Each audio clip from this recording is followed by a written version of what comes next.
the aquatic environment and according to the species cultured, as well as according to the structures utilized, and lastly, the classification of aquaculture according to the culture systems being employed.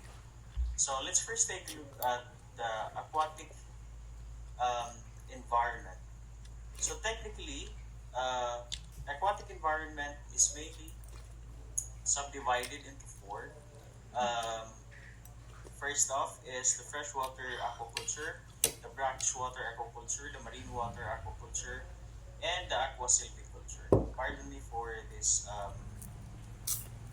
arrangement of aquaculture, typically according to the aquatic environment and according to the species cultured, as well as according to the structures utilized, and the freshwater aquaculture, the brackish water aquaculture, the marine water aquaculture, and the aqua silviculture. Pardon me for this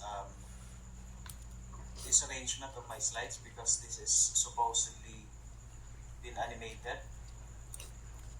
But I have already posted the slides in our Google Classroom. You can take a look at that. And according to the aquatic environment, mainly the difference between these four, the freshwater, the brackish water, and the mariculture, as well as the aqua silviculture, is mainly defined or mainly varied according to the salinity. Now, what is salinity? Salinity is basically just the total amount of solid material in grams contained in 1 kilogram of seawater. Now, if you take a look at the salinity of the freshwater, wherein most of the freshwater finfish species like tilapia and mudfish, catfish are being cultured, it normally parts per thousand of salinity. And most of these aquacultures are being employed in aquaculture environments such as rivers, ponds, and rice paddies. Now, if we take a look at the salinity level for the brackish water aquaculture, it normally would fall between 0.5 to 30 parts per thousand, right? So again, the PPT stands for the salinity, which is the total amount of solid material in grams contained in 1 kilogram of water. So technically, the brackish water has a very wide range of salinity in the culture system context according to the aquatic environment. So wide or a euryhaline type of aquaculture classification.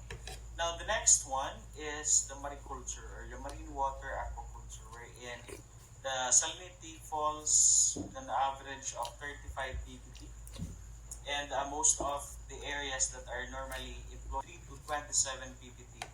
The aqua silviculture is basically just the culture of any organism, any aquatic organism within the mangrove areas. As long as you're not harming the mangrove areas, you're not cutting the mangrove areas, and you are culturing or rearing perhaps crabs or bangus maybe, you are already engaging in aqua silviculture. So those are the four sub-classifications of aquaculture according to aquatic environment. Now let's proceed to the next classification, which is the species culture. Normally, the most of the commodities being cultured in aquaculture involves finfish, crustaceans, seaweeds, mollusks, and many others. And in each of the particular sub-classifications has different commodities being cultured. So what are these finfish? What are these crustaceans? And what are these seaweed? And what are those mollusks? So finfish basically are the most dominant um, cultured or dominant commodity in aquaculture industry, involving the culture of milkfish, tilapia, and catfish in the Philippines. And crustaceans, with regards to the crustaceans, these are basically just organisms with exoskeletons. And most of, part of